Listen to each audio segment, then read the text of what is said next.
कधीच नाही चुकणार तुमचे फेवरेट टीव्ही शोज झी5 सोबत, तेही एकदम फ्री।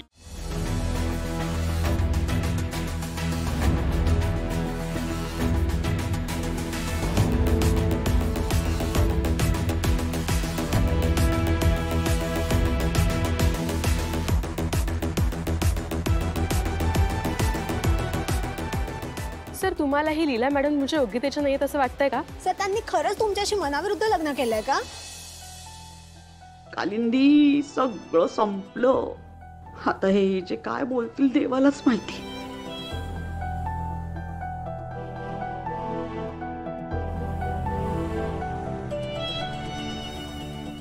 आतापर्यंत तुम्ही सगळ्यांनी फक्त लीलाचीच बाजू ऐकली आहे, पण नवरा बायकोचं नातं कोणा एकाच्या सांगण्यावरून जज करता येत नाही। म्हणजे तुम्हाला म्हणायचं आहे की लीला मॅडम जे काय बोलतायत ते खोटे? अजिबात नाही। लीला जे बोलली एकदम खरं बोलते,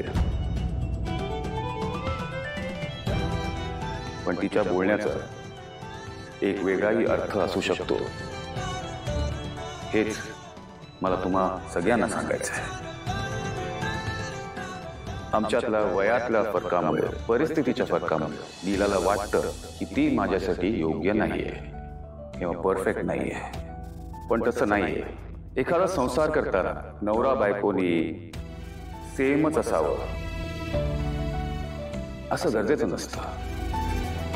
एकमेकांची कमतरता ओळखणं आणि त्या कमतरतांना सुधारणं ते गरजेचं असतं, आणि त्यालाच संसार म्हणतात। याची जाणीव लीलाला आहे, आणि याचा मला आनंदही आहे।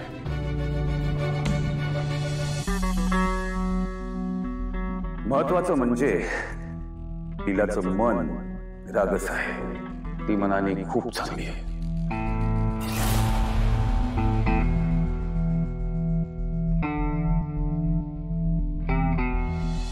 त्यामुळे लीलाला स्वतःला कमी लेखायची गरजच नाही आहे, राईट लीला?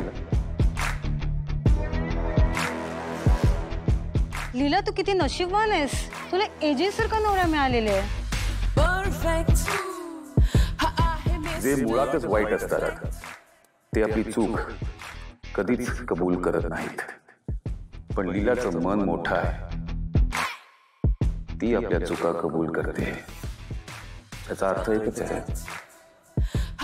की ती चांगली आहे, तिचं मन मोठं आहे, and that's why आम्ही दोघेही एक परफेक्ट कपल आहोत।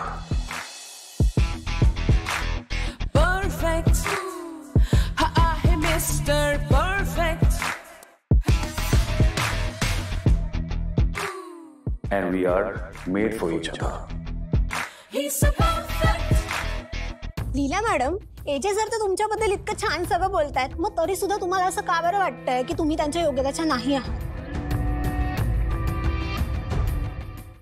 झी5 ॲप डाउनलोड करा आणि पहा सर्व एपिसोड्स एकदम फ्री।